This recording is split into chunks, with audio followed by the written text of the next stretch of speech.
আসসালামু আলাইকুম।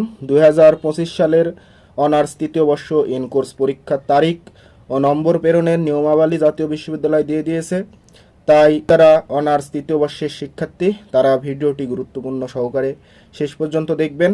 আপনাদের সব কিছু জানিয়ে দেব আজকের ভিডিওতে। তো চলুন মূল ভিডিওতে যাওয়া যাক।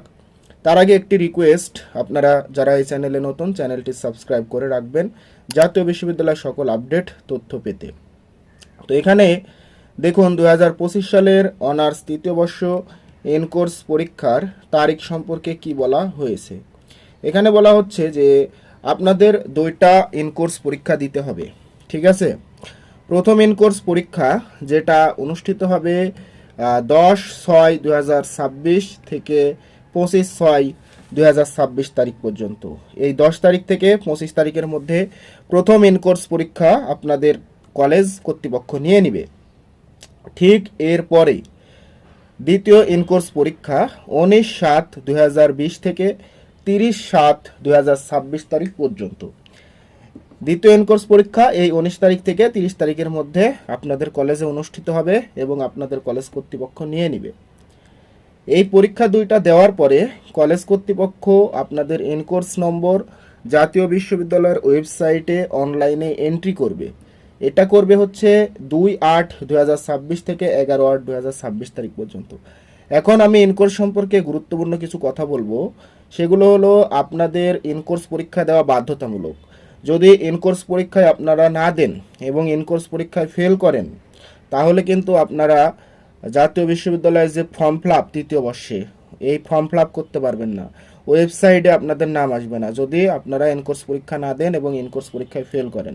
যখন আপনারা ফর্ম ফিল আপ করতে যাবেন, যদি এরকম করা হয় যে ইনকোর্স পরীক্ষা দেয় নাই বা ফেল করেছে, দেখবেন যে অনলাইনে ফর্ম ফিল আপ করতে গেলে আপনাদের নাম শো হচ্ছে না, রেজিস্ট্রেশন নাম্বার দিলে আপনাদের কোনো ডাটা শো হচ্ছে না।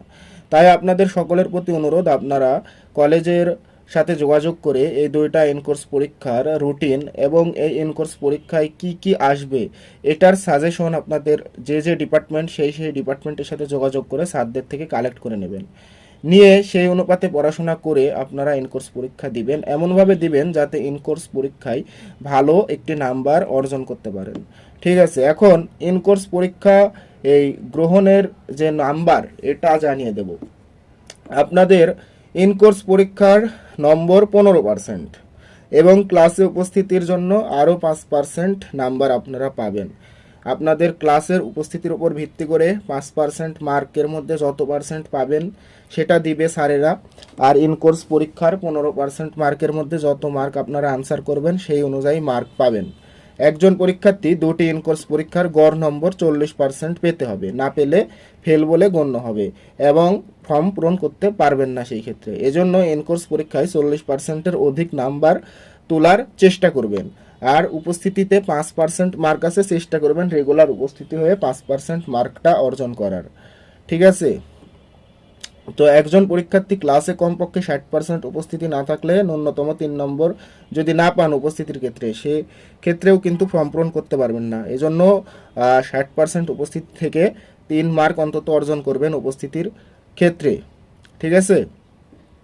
আর যে সকল পরীক্ষার্থী ইতোপূর্বে পরীক্ষা দিয়ে কোনো কোর্সে অকৃতকার্য হয়েছে বা যে সকল পরীক্ষার্থী মান উন্নয়ন পরীক্ষায় অংশগ্রহণ করবে, তাদের ইনকোর্স পরীক্ষা দেওয়ার প্রয়োজন নেই। অর্থাৎ এর আগে যারা ইনকোর্স পরীক্ষা দিয়েছে, পাশ করেছে, তাদের ক্ষেত্রে আর ইনকোর্স পরীক্ষা দেওয়ার প্রয়োজন নেই। তাদের ওই আগের ইনকোর্স নম্বরই স্বয়ংক্রিয়ভাবে যুক্ত হবে। কলেজ নিজ দায়িত্বে পরীক্ষা গ্রহণ করবে আপনাদের ইনকোর্স পরীক্ষা, ঠিক আছে।